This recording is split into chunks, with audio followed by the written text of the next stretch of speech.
Bonjour tout le monde, alors on se retrouve aujourd'hui pour une nouvelle vidéo et aujourd'hui on va parler d'un sujet donc de l'entretien de sa voiture, donc soit par ses propres moyens ou soit par un professionnel, un garage.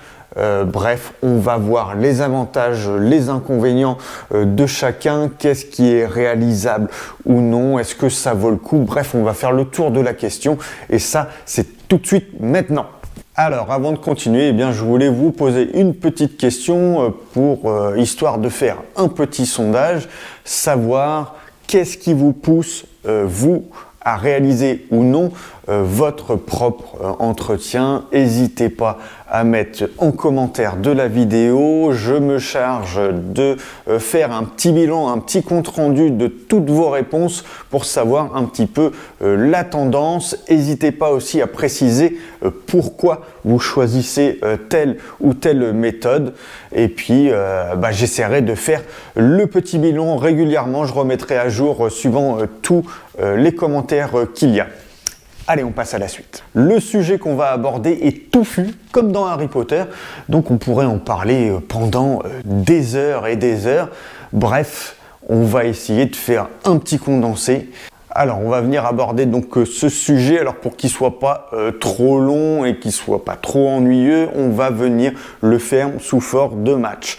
Alors, c'est-à-dire qu'on va poser des questions sur certains thèmes et on attribuera un point soit au particulier, soit au professionnel. On fera les totaux de tout ça, une petite conclusion pour voir ce qui ressort également.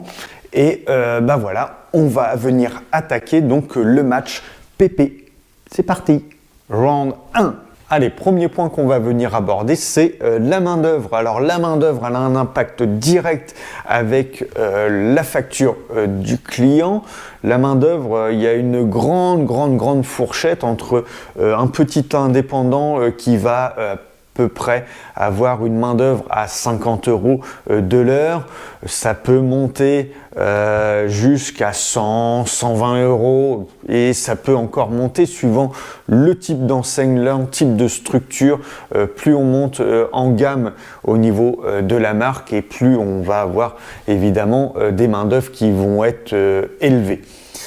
Bref, ça, quand on réalise ces entretiens soi-même, la main-d'œuvre, c'est nous, donc on la gagne.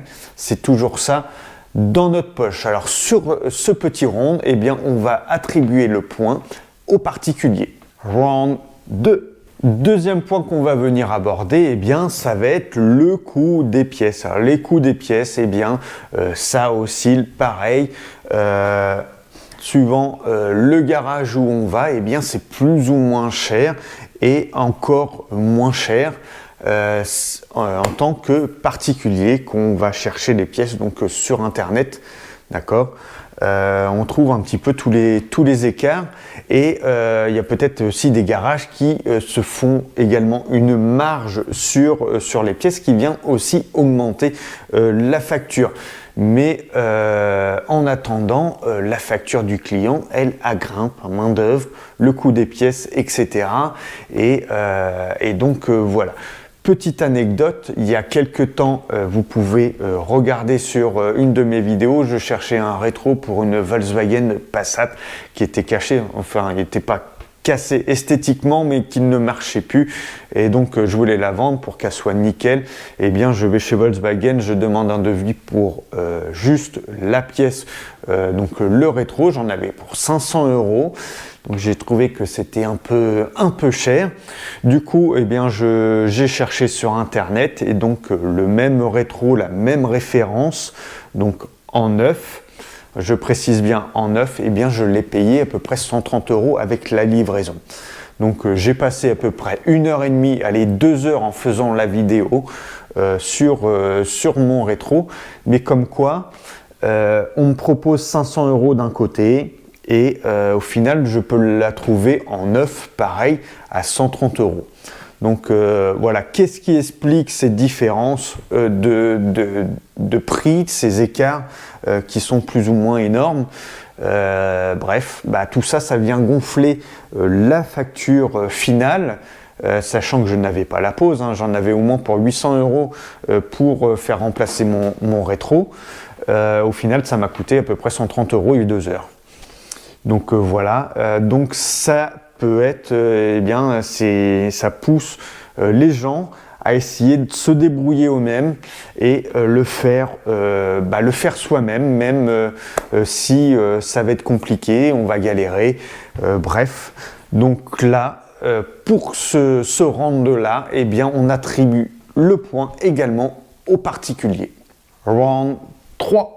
Le point suivant, on va voir tout ce qui est carnet d'entretien, tout ce qui est suivi de la voiture. Lorsqu'on porte sa voiture pour un entretien quelconque dans un garage, on va avoir une facture. Et sur la facture, on va retrouver pas mal d'informations. On va avoir donc évidemment la plaque d'immatriculation du véhicule, tout ce qui concerne le véhicule, la marque, la cylindrée, bref, on a tout ça, la mise en circulation, et on va avoir donc la date où a été fait la prestation, on va avoir le kilométrage quand a été fait la prestation, et on va lister tout ce qui a été fait. On aura même un petit bilan des prochaines choses à faire, suivant ce qui a été fait. Et donc on a cette fameuse facture qui sert aussi de suivi, mais aussi de garantie. Ça nous offre de garantie. Donc voilà que quand on est particulier et qu'on réalise son entretien soi-même, tout ça, ce petit suivi, on ne l'a pas et évidemment on n'a pas la garantie non plus. Donc le point de ce round-là est attribué aux professionnels. Round 4. Le point suivant qu'on va voir, c'est le thème de l'outillage. C'est un point qui est assez important parce que en tant que particulier, en tant que personne qui souhaite faire son entretien soi-même, on n'a pas tous le même outillage et on va être très vite limité dans les choses à faire. Donc à côté de ça, le professionnel, lui, est équipé de tout ce qu'il faut. Donc lui, il va pouvoir réaliser quasiment la totalité des interventions qu'il va y avoir sur votre voiture. Tandis que nous, en tant que particulier, on va être limité à quelques petites choses, des choses courantes qui demandent un minimum d'outillage. Donc pour ça, il n'y a pas photo. Le professionnel, et lui, il remporte ce round-ci. Round 5. On continue avec un autre point qui est la connaissance du sujet du domaine automobile. En tant que particulier, on va être vite limité. On ne va pas pouvoir réaliser l'ensemble des entretiens de sa voiture soi-même, même s'il y a de très très bons tutos. Je pense surtout dans le cas où la voiture a un dysfonctionnement ou a une anomalie ou a une panne, là on a besoin d'avoir l'expérience d'un professionnel qui puisse réaliser un diagnostic qui soit cohérent, et de venir intervenir sur la voiture avec la panne ou le diagnostic qui a été identifié. Donc vraiment dans cette situation, on a besoin des connaissances d'un professionnel et donc voilà, et sans hésiter, ce round-là est attribué au professionnel. Round 6. Le point suivant, ça va être le temps qu'on va pouvoir consacrer à l'entretien de sa voiture. Alors il y a pas mal de personnes qui courent après le temps, de par leur famille, de par leur boulot.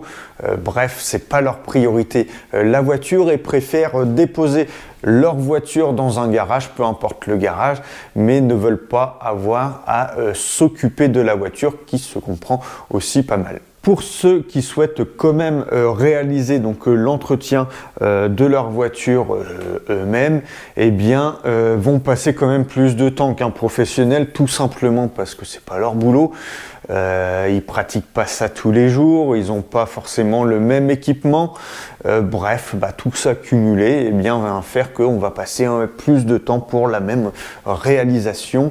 Et puis voilà. Donc on continue avec un round gagné pour le professionnel. Round 7. Dernier point qu'on va venir aborder, eh bien c'est la place. Donc pour pouvoir intervenir donc sur les voitures, eh bien il faut un minimum de place. Et là, on n'est pas tous égaux. Entre les personnes qui sont plus ou moins dans les campagnes où là, ils ont de la place pour pouvoir bricoler tranquillement, et puis les personnes qui habitent en immeuble où là il faut faire ça au pied de l'immeuble, c'est assez limite. Ça se fait quand même, hein, on en voit, mais c'est assez limite. Les personnes qui habitent en centre-ville aussi, bref, c'est compliqué, tandis que le professionnel à lui c'est à son local bien précis. Pour faire tout ça, eh bien, il n'y a pas photo, hein. C'est le professionnel qui remporte, hein. Fin du match, donc avec le vainqueur, le professionnel. Mais attention, le particulier n'a pas dit son dernier mot. On va voir ça tout de suite dans la conclusion. C'est parti. Effectivement, donc le résultat est sans appel avec une victoire donc du professionnel, mais le particulier n'a pas dit son dernier mot. Il va pouvoir grignoter encore quelque part sur 2 points qu'on va voir tout de suite. Le premier point sur lequel on va revenir, eh bien, ça va être le carnet d'entretien et le suivi. Effectivement, le professionnel nous offre un suivi, une garantie et une traçabilité de toutes les prestations qui ont été faites sur le véhicule. Maintenant, rien ne nous empêche, nous, de particuliers, à faire la même chose. C'est-à-dire, lorsqu'on veut faire quelque chose sur la voiture et qu'on a recours à un achat de pièces ou de fournitures, eh bien, on demande une facture, et lorsqu'on fait la prestation, eh bien, on va venir noter donc la date à laquelle on l'a fait, le kilométrage à laquelle on l'a fait. Évidemment, on peut marquer la marque et puis la marque de la voiture, etc. Quelques informations complémentaires si ce n'est pas déjà mis sur la facture. Et à partir de là, eh bien, on a un suivi de tout ce qui a été fait, même si c'est nous qui l'avons fait pour la voiture. Deuxième point qu'on va pouvoir grignoter, eh bien, ça va être l'outillage. Alors effectivement, le professionnel, lui, il a tout à portée de main, il a tout équipé. Le particulier, eh bien, lui, a pas grand-chose.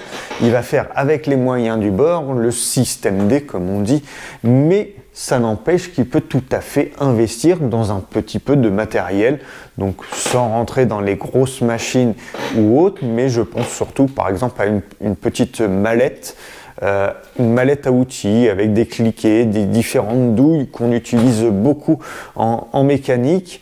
Donc voilà, c'est quelque chose qui coûte, suivant ce qu'on prend, qui coûte un petit peu, mais qui resservira les fois d'après, donc il n'y aura pas besoin, et qui peut surtout servir pour autre chose que la voiture, dans la maison, dans tout ce qu'on veut, dans le quotidien. Donc voilà, rien n'empêche d'investir un petit peu dans une bassine pour faire de la vidange, pour plein de trucs qu'on se sert pour entretenir sa voiture. Donc voilà, ça fait 2 points sur lesquels on peut essayer de grignoter un petit peu, mais c'est toujours le professionnel qui remporte le match.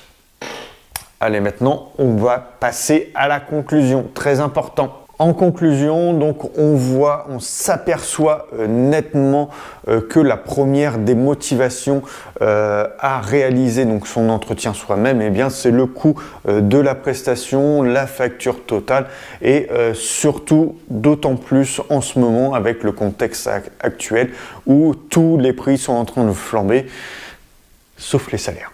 Alors maintenant, la question ne se pose pas pour tous les véhicules qui sont encore sous garantie, ou alors là, la question ne se pose pas. On dépose la voiture en concession ou peut-être dans des centres qui préservent donc la garantie constructeur. Mais après ça, qu'est-ce que vous souhaitez faire? Continuer à aller en concession, continuer à aller dans un petit garage, dans un centre, commencer à réaliser vous-même les entretiens? Qu'est-ce que vous souhaitez faire? Qu'est-ce qui vous motive, etc. Il y en a même qui font une fois sur deux, une fois l'entretien eux-mêmes, une fois un professionnel pour reprendre la main et remettre à jour la voiture. Tout est faisable, tout est envisageable. C'est pour ça que n'hésitez pas à mettre tout ce que vous pensez en commentaire de la vidéo.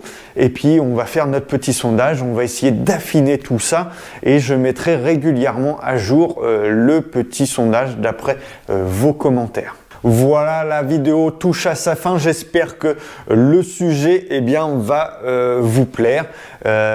N'hésitez pas encore à mettre vos commentaires pour venir enrichir tout ce sujet. Et puis, si ça vous a plu, on n'hésite pas. On met un pouce. Si vous voulez soutenir la chaîne, on met un pouce également. Vous pouvez même vous abonner. Ça fait plaisir et ça mange pas de pain. Allez, on se dit à très vite.